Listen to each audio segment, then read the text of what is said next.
Hi guys, Steve here. I've been playing Ark Genesis DLC for about 3 months, and I keep getting asked, is it any good and should you buy it? Well, here's my thoughts on it.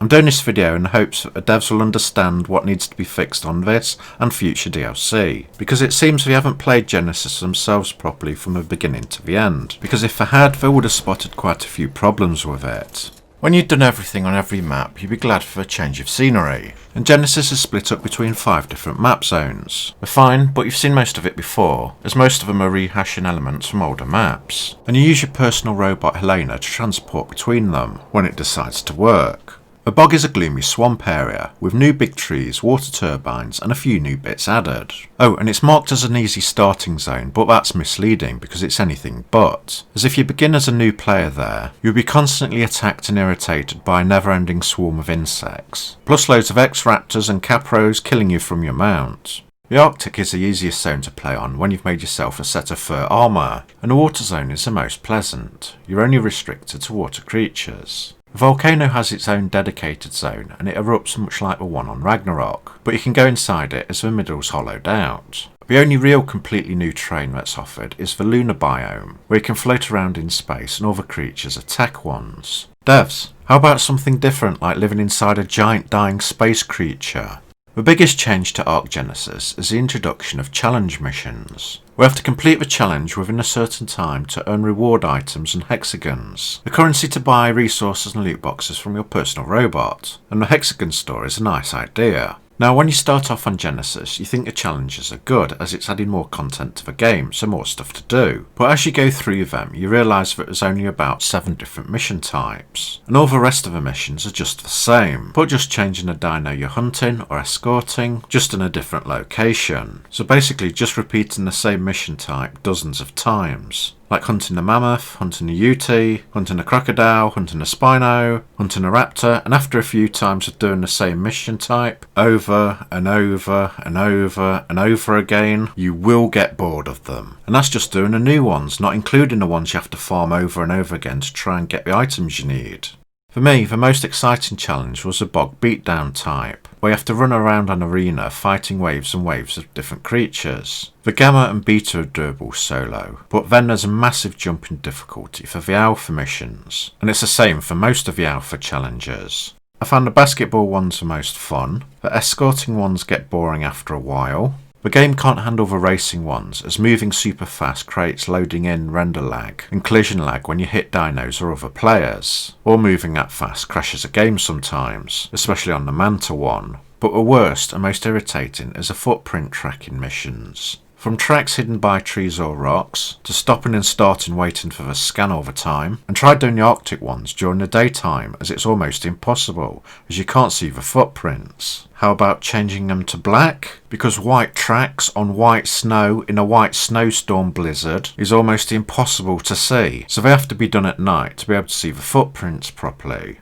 If you rerun the same challenges over again, you'll notice that most of them give a few of the same reward items, like the same type of saddles, armour or equipment, so you can repeat those missions to try and farm the items you want. Then the rest of the loot you receive is random, and the quality of it is meant to get better with the harder difficulty of the challenge, with alpha missions giving you the best stuff but being the hardest to do. However, overall the challenges are not really worth doing, as the rewards are pretty rubbish most of the time. Sometimes you can get good loot if you run alpha say 5 to 10 times, but that's even if you can do the alpha mission because they're so hard. You get items you don't want, or even if they're good you can't use them because you don't have the engram. These were from 15 different runs. The rewards for doing the really hard challenges, like killing the giant sea boss, One Tough Moda on alpha, were absolutely pathetic compared to the amount of time and preparation we had to go through to beat that challenge boss. And on all the challenges, you get the most amount of hexagons for the first time you complete the mission as a bonus. After that, you only get a small amount of them, so it's even less worth your time doing them.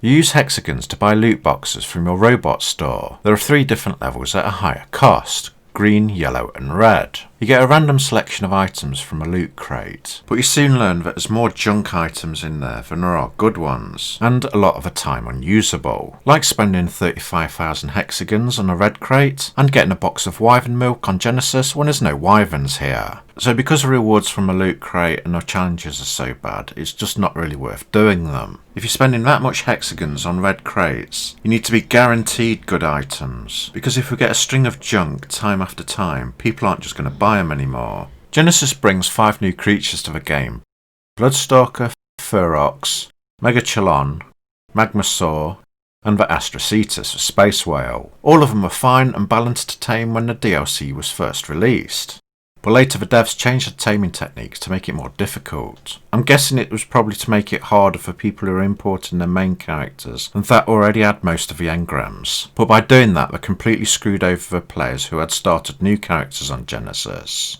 For example, the Ferox is a good creature, and when it first came out it only took a few pieces of element to tame. The people on Genesis could purchase element from your robot shop with hexagons. It's expensive to buy element with hexagons as you'd have to run challenges to get them, but it was balanced and you could tame and use Feroxes sparingly on special occasions. But now, since the devs have massively increased how much element it takes to tame one, that's knocked taming them back well until the end of the game, as we can't make element, which I'll go into soon. And since they've done this, we've never tamed, transformed or used a Ferox since. The Bloodstalker's been constantly bugged with one problem or another since launch, like not grabbing you correctly when taming, webbing not showing up or sticking to the ground and not being able to release it, dismounting you for no reason at all, and when you transfer it to other maps you have problems, to state a few.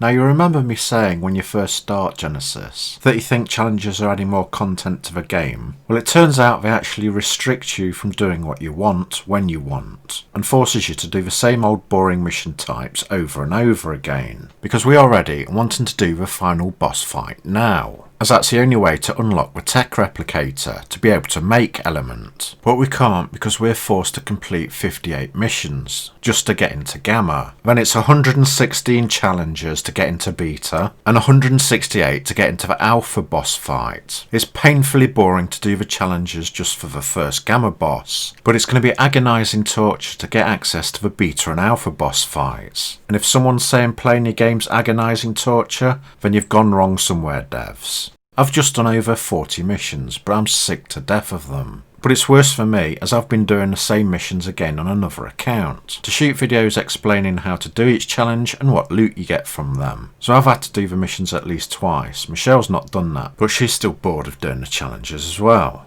But here's the biggest problem Genesis has. You have to finish the game and kill the final boss before you can even use any of their tech items or farm and make tech element, because you have to kill the final boss to unlock the tech replicator engram. You can get tech items from loot crates and challenge rewards, but unless you have an engram for them, you can't use them. And because you can't make elements, you can't power them. We can't use a tech replicator we got from a loot box, which is now removed. So we can't make tech element because we don't have the engram to use a tech replicator. So there's no point for us to go to the volcanic zone to farm element shards or dust to make element. So apart from a Magmasaur, there's no point going to the volcanic zone. To stay in the lunar biome, you'll need to wear hazmat gear, but you can't make it yourself as hazmat only can be made on an aberration server. The only way you can get hazmat gear is to farm challenges over and over again, once you've done all of them and found out which mission gives you the rewards you want. That's why I was doing my challenge and loot videos that you can find at the end. And then you have the bugs. You have all the normal Ark bugs that they haven't fixed yet, then all the new bugs added on top of that from a Genesis DLC, like the teleport not working and leaving you behind, or taking you and leaving your mount behind. We tried playing from the beginning, but Genesis just doesn't work with new players starting on it. You need to finish a game to unlock the tech replicator, so up to then you can't make element, or use the tech equipment you get from rewards, but you can't do the boss fight when you want as you're forced to do enough challenges, but most of the missions are the same so they become painfully boring. They hold you back from fighting the end boss to use tech. But if you kill the final boss and finish a game, then why would you want to go to the other zones to farm element or do challenges to get tech gear when you completed a game and seen the ending? Yes, some people want to do beta and alpha, but as you'd have to do 168 challenges, that's one hell of a big put off. I hope I'm wrong, but if the next part of Genesis is like this one, with the same type of boring missions just repeated, a lot of people are going to be really disappointed. I'm sure it will have a few new creatures to get you to buy it, but I won't be renting another server to play it. I'll wipe this Genesis and put a new one on it. Overall, Genesis is fun to start, but the missions get really boring after a while, or stupidly hard. The rewards from the challenges and the loot crates are mostly rubbish, and not being able to unlock the tech replicator until you finish the game is just stupid. So, because the challenges are holding us back, we're going to transfer our main characters in to replace the ones we started on Genesis. And if you can do the same, I recommend you do it as well. That should fix the main problems we have with Genesis, as we can use all the zones, start making element, and use our tech rewards before we finish the game. Even though there's 5 different biomes in Genesis, I don't think there's that much content to this DLC, and they've padded it out, putting the same type of quests in each zone. Out of all the Ark DLCs, Genesis is the one I like the least. Well, I don't like it, mainly because of the challenge mechanics. Maybe it'd be better when I import my main character. But then again, I've got to do all the challenges again. If you found this video helpful, please like and subscribe if you've not already, and click the bell icon to get notified of when I upload next. There's links to other videos at the end. Comment on what you would like to see. Thanks for watching, and hopefully I'll see you again. Goodbye.